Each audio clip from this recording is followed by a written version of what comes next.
The train ride from Wrocław to Poznan is only about 2 hours.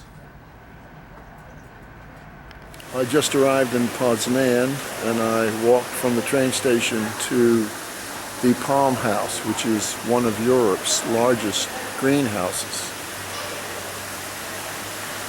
These gargantuan goldfish are among the 170 species of fish here. The Palm House dates back to 1910 and was heavily damaged during World War II.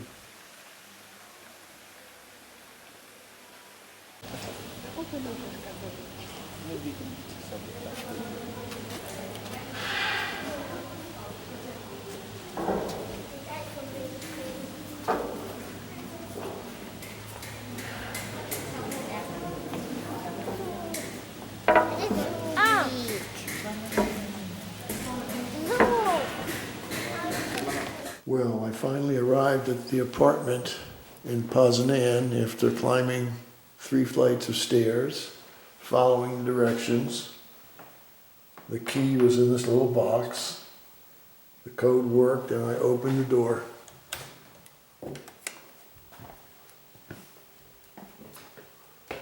And here we are.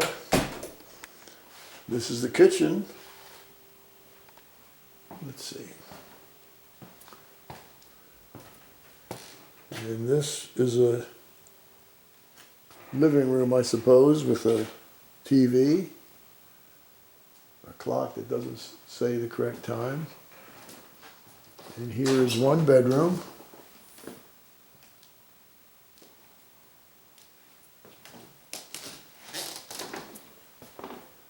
And here is another bedroom. Jesus Christus, this is a large place. And what about the bathroom?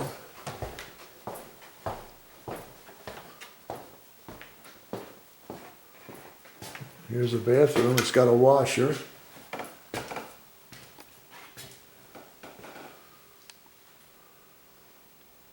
All right, and what did I pay for this? About $32 a night, something like that. I guess that's not too shabby. In the heart of the city is the old market square, or Stary Rynek, which was severely damaged during World War II and has been faithfully reconstructed. The beautiful town hall on the right dates to the early 1300s and had a Renaissance loggia and towers added in the 1500s.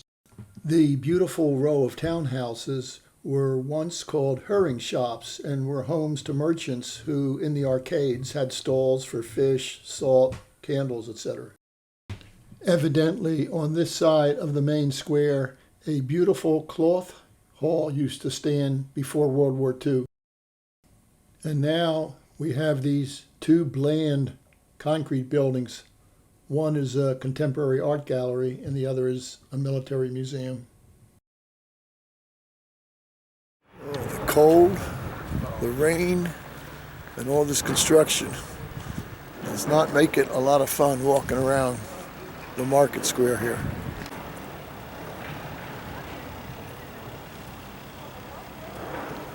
Well, this building has just been painted, it appears.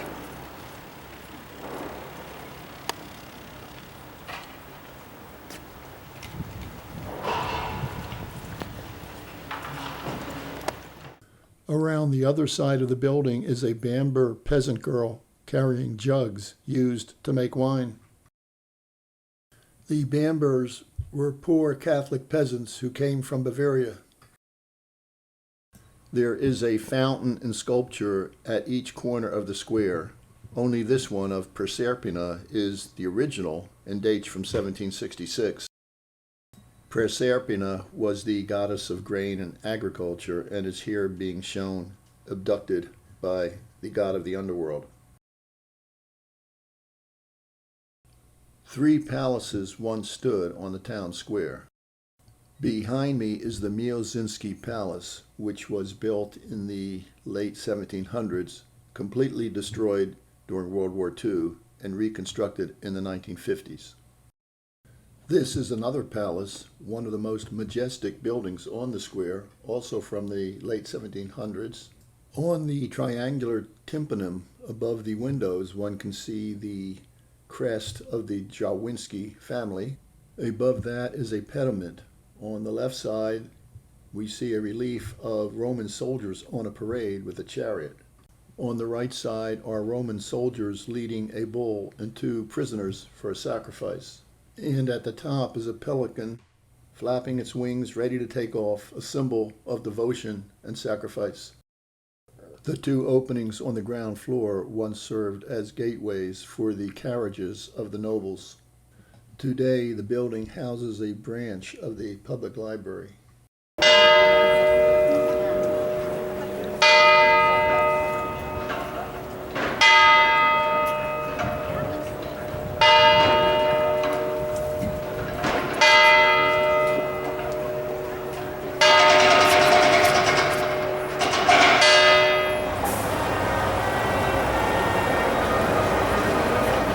Every day at noon, 2 billy goats emerge from the tower above the clock and butt heads together 12 times, accompanied by a trumpet call, which reminds us to look up. According to legend, 2 goats intended for a banquet escaped and wound up in the tower, clashing horns. The mayor was much amused and ordered the clockmaker to add this drama to the new clock that was about to be unveiled.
Well, it's cold outside, and I'm back in my hotel room.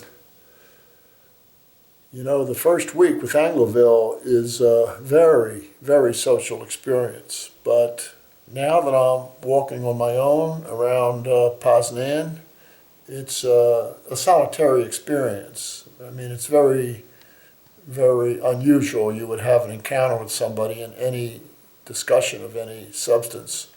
So I picked up some food for lunch at the local, what's it called, Jaba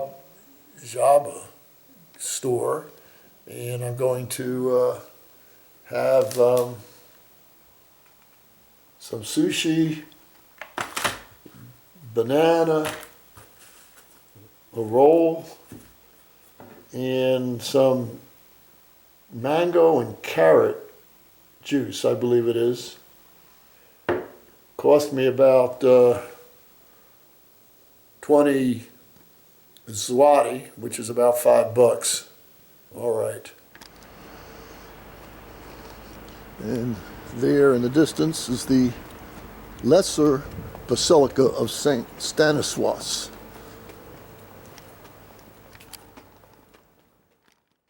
This church was originally built for Jesuits by architects from Italy. It's considered one of the most impressive Baroque sacral buildings in Poland, with an interior of colossal proportions. The 16 massive columns in the main nave are imitation marble and are strictly ornamental. The painting in the high altar depicts the resurrection of Pietrovin by St. Stanislaus the bishop. The sculpture on the left is St. Stanislaus the bishop, and the one on the right is St. Stanislaus Kostka. Now, did you really want to know all this?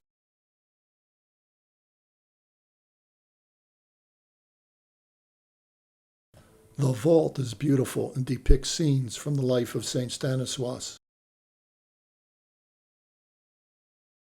The pipe organs are from the 19th century. If I have identified this correctly, this chapel contains a replica icon of Our Lady of Perpetual Succor from 1951.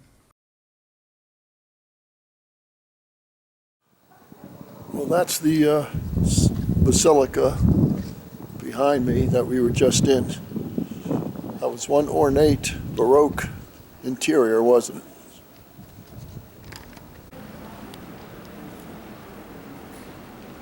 And here we are entering the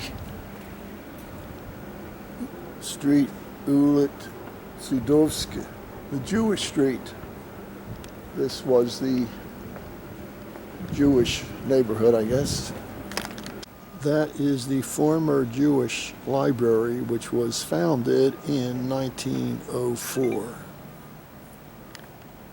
This is the new synagogue, which was consecrated in 1907.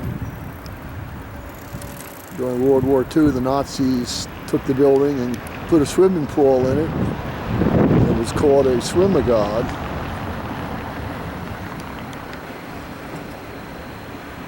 It was finally returned to the Jewish community in 2002, but it has remained empty, waiting for funds to be able to renovate it.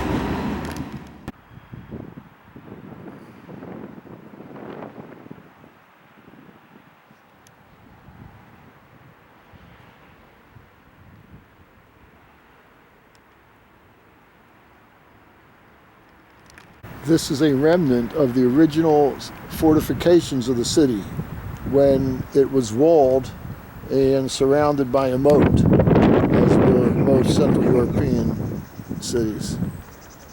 And just next to these walls is this neo-Gothic fire station.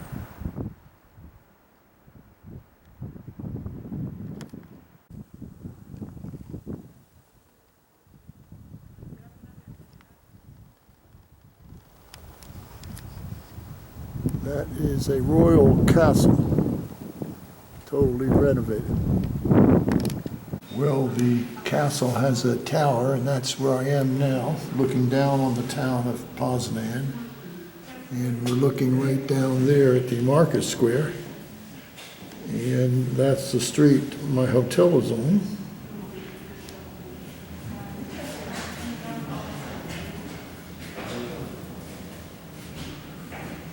Damn, look at all those apartments way out there.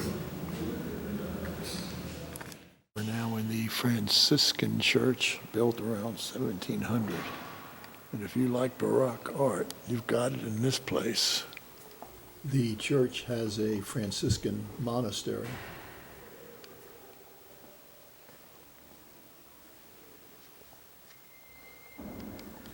The artwork here with wooden statues, stucco work, ceiling frescoes is magnificent. The reviews on TripAdvisor are unanimous in saying that this church is not to be missed if you're in Poznan.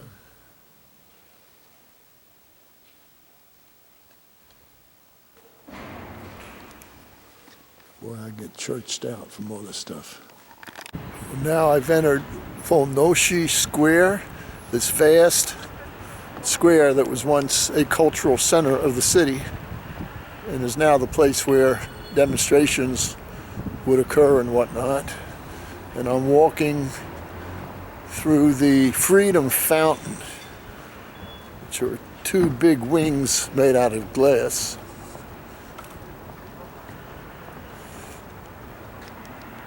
Let's see what we got here. We put a football field here. And now we're coming up to an icon of Poznan, this Okłogok or something like that, a round building which was constructed around 1950 as a department store for very nice things during the communist era. Now it's been renovated and is office space.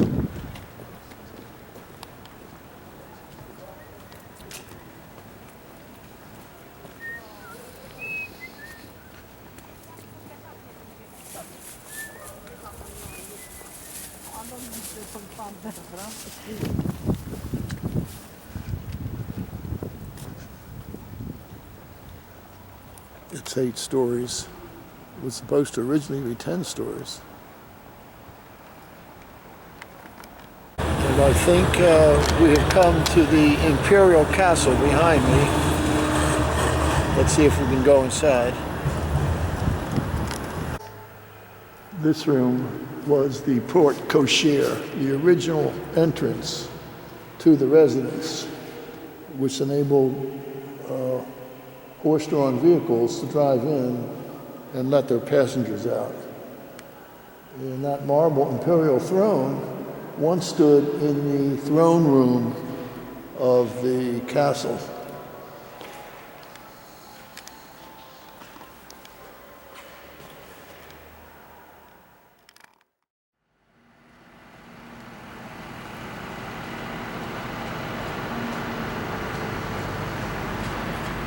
So at the bottom of this Imperial Palace is a museum about the 1956 uprising. Well, the museum of the 1956 uprising was closed. I got there too late, so went upstairs to a cafe.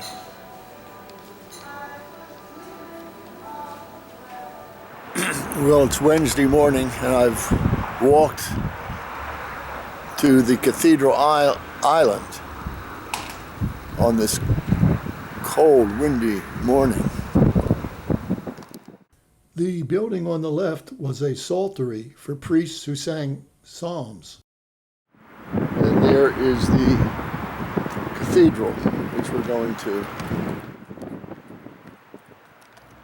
Let's see, it says I have to put 5 zloty into this coin. Oh my God, and the chapel lights up.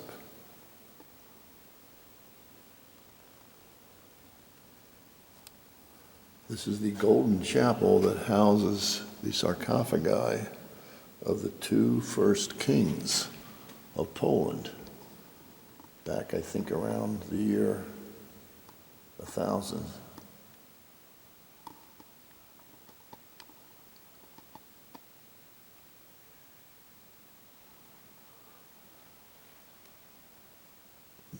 There's one of them.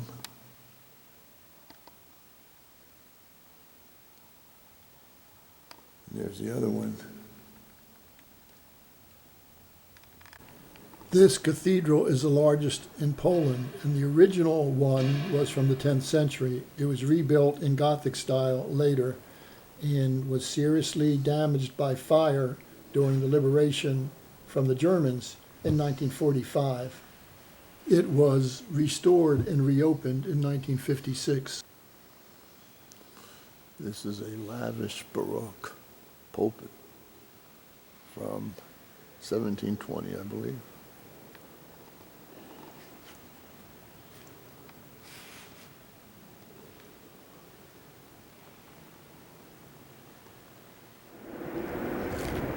It's quite quiet, peaceful in this area.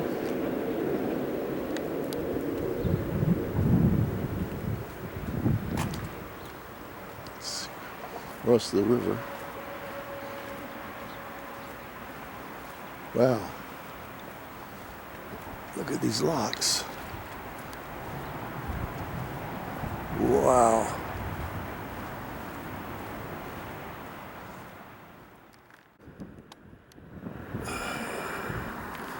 Well, this is a cute little neighborhood here.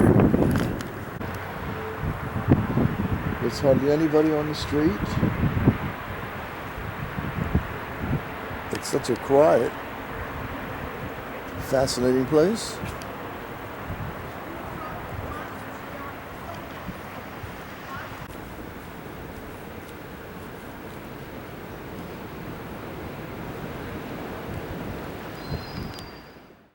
This church is from the 1300s, but was rebuilt in the 1600s after a fire. I did not go into it. And this building from the 18th century was the former home of the Order of Priests of the Philippines, not the country. The bright yellow exterior expresses the joyous interpretation of their faith. Today it operates as a healthcare center. And that seems to be a picture of it there. Anyway, this little neighborhood of Srudka, once an actual town, evoked for me a pleasant fantasy of what life might be like there, except for the damn highway running right next door. So here is my new room in Poznan, and this is just a little efficiency, they call it. I'll be damned, it's got a coffee maker. I'm glad about that because the coffee I've had, the instant coffee I've had has been basically undrinkable. And I'll be damned, it looks like a washer dryer there. Alrighty. Well, I've arrived at the Citadel Park, which was once a fort and was converted into a park, I think in the 1960s. So let's go in before the sun goes down on another cold day here in Poznan. This is the monument to Soviet heroes which had died in 1945, and the top used to have a star which was removed by local firemen, though it is apparently has found and will be put into a museum.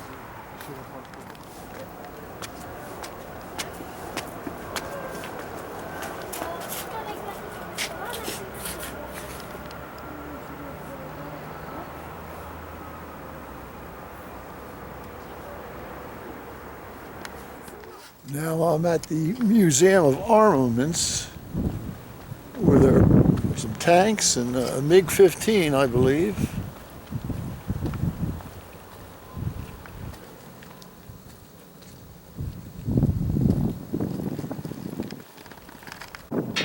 This is the outdoor Museum of Armaments in Citadel Park. We have MiG-15s here. Not that I'm any expert on military history.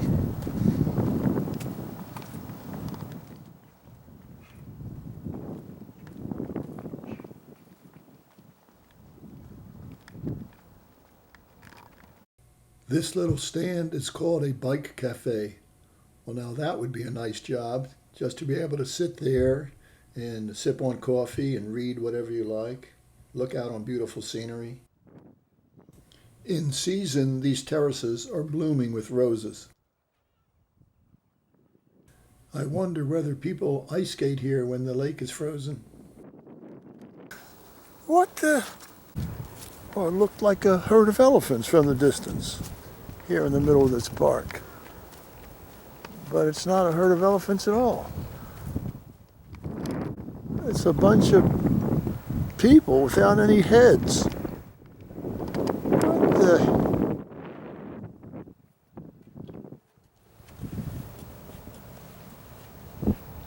Huh. It turns out that the local artist who created this is not diverging the meaning of this work, and that there's another one in Grant Park, Chicago. There's someone with a head.